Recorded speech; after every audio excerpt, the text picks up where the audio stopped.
I first heard this story a lot, it was about 10 years ago.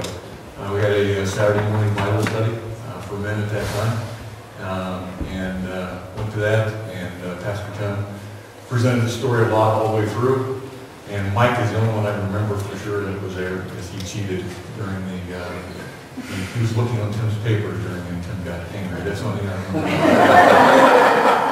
I don't remember if anyone else was there, but it really made a big impact on me.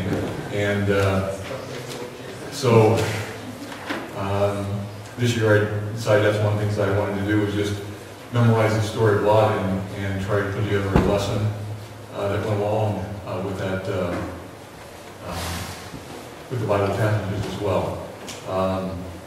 So that's what I'm trying to do this morning. So get started looking at primarily from 5 chapters from the book of Genesis. Every place that Lot is mentioned by name. I'll be looking at everything that includes Lot, basically. And one of the things I want you to try and envision is most of these passages that you, if you've read them before, you probably look at it from the viewpoint of Abraham, because a lot of promises were given to Abraham. And I'd like for you to just turn that on just a little bit today and try to look at these passages from the viewpoint of Lot, if you can, and see what we can learn about him.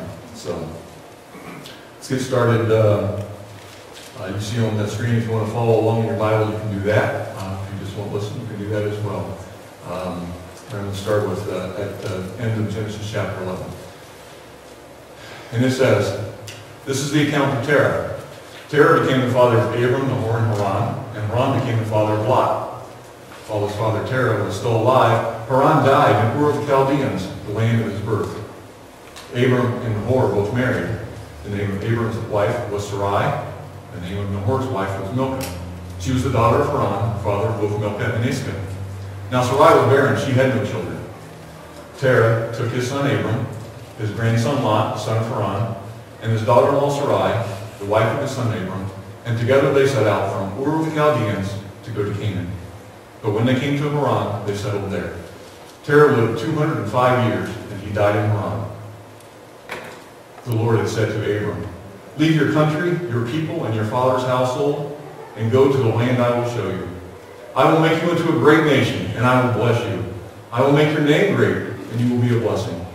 I will bless those who bless you, and whoever curses you I will curse. And all peoples on earth will be blessed through you. So Abram left as the Lord had told him, and Lot went with him. Abram was 75 years old when he set out from Haran. He took his wife Sarai, his nephew Lot, all the possessions they had accumulated, and the people they had acquired in Haran, and they set out for the land of Canaan, and they arrived there. Abram traveled through the land as far as the site of the great tree of Moreh at Shechem. At that time the Canaanites were in the land. The Lord appeared to Abram and said, to your offspring I will give this land. So Abram built an altar there to the Lord who had appeared to him. From there he went on toward the hills east of Bethel, and pitched his tent with Bethel on the west and Ai on the east. There he built an altar to the Lord and called on the name of the Lord. Then Abram set out and continued toward the Negev. Now there was a famine in the land, so Abram went down to Egypt to live there for a while, because the famine was severe. I'm going to stop there in chapter 12. The rest of chapter 12 has to do with Abram's trip to the land of Egypt. Lot did go with him, but he's not mentioned during that trip. So I ask you, from Lot's viewpoint now, just to think about, boy, what a blessed guy to have for an uncle, huh? The other thing I think that we're not told whether it was Lot's choice or whether he was dragged along, but for some reason he went with his uncle Abram rather than staying with his uncle Nahor in the adulterous land of the Chaldeans. And we don't know whether that was Lot's choice or whether it was like, you're coming with me. But in any event, we know that God sometimes protects us from unseen dangers as well, things we don't even know that we might experience. And that's one of the things he did for Lot. Go on now to continue in chapter 13.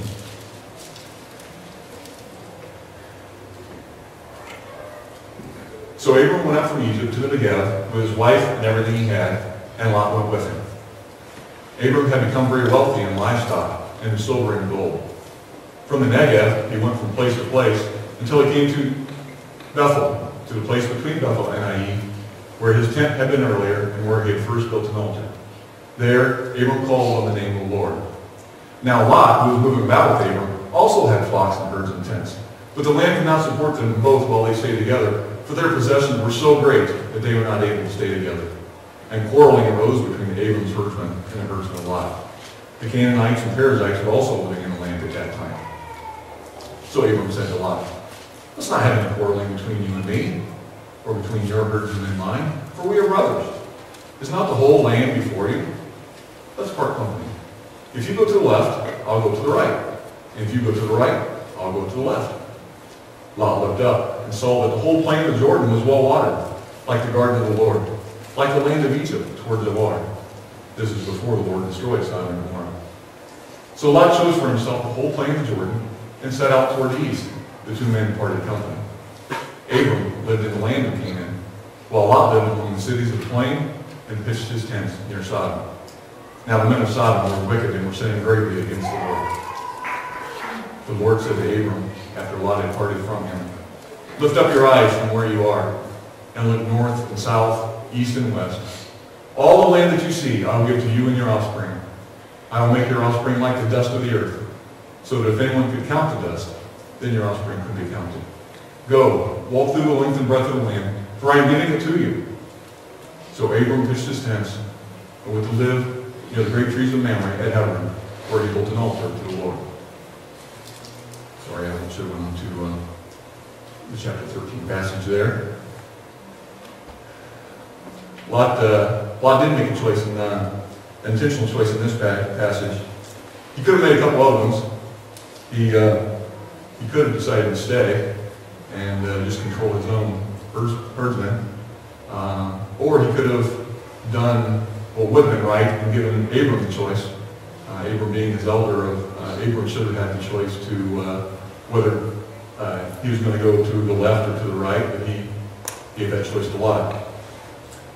Also note that in this passage, the Canaanites are mentioned right in the center. And so we don't know, one of two things probably happened. Either the Canaanites were causing some of the quarreling between the herdsmen, or the quarreling between the herdsmen was having some effect on the Canaanites, people around them as well. But in any event, Abram did what was necessary to make sure that peace was maintained. In this next section, chapter 14, there's a lot of names of people and places, so bear with me. There's a point to it at the end. At this time, Amraphel, king of Shinar, Ariel, king of Elasar, Kedorlaomer, king of Elam, and Tidal, king of Goim, went to war against Ber, king of Sodom, Birsha, king of Gomorrah, Shinab, king of Admah, Shemeber, king of Zeboim, and the king of Bela, that is Zoar. All these latter kings joined forces in the valley of Sedom, the Salt Sea. For 12 years they had been subject to Kedorlaomer. But in the 13th year, they rebelled. In the 14th year, Kedorlaomer and the kings allied with him went out and defeated the Raphaites in Ashtaroth Karnaim, the Zuzites in Ham, the Emites in Shavah Kiriathim, and the Horites in the hill country of Seir, as far as El Paran, near the desert. Then they turned back and went to Mishpat, that is Kadesh, and they conquered the whole territory of the Amalekites, as well as the Amorites who were living in Hazazon Tamar. Then the king of Sodom, the king of Gomorrah, the king of Admah, the king of Zeboim, and the king of Bela, that is Zoar, marched out and drew up their battle lines in the valley of Sedom against Kedorlaomer, king of Elam, Tidal, king of Goim, Amraphel, king of Shinar, and Ariel, king of Elasar.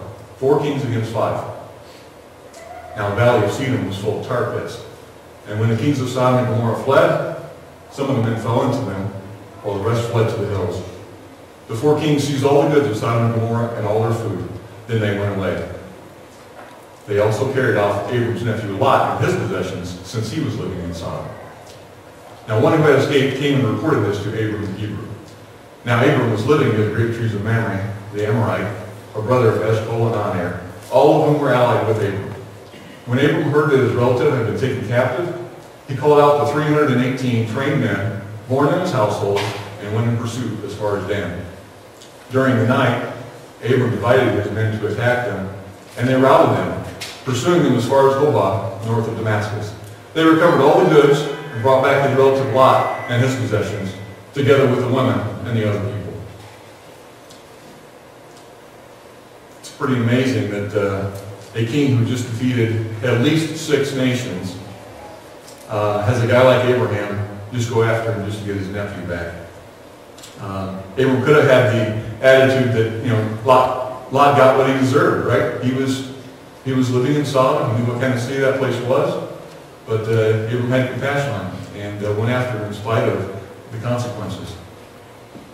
We also know that there are dangers in living or being around the wrong group of people at times. That's what happened to Lot. Not that his action really didn't have anything to do with it. At this point, it was just the crowd that he was hanging with. He got taken along with everyone else. And so it does pay to know who you were spending time with.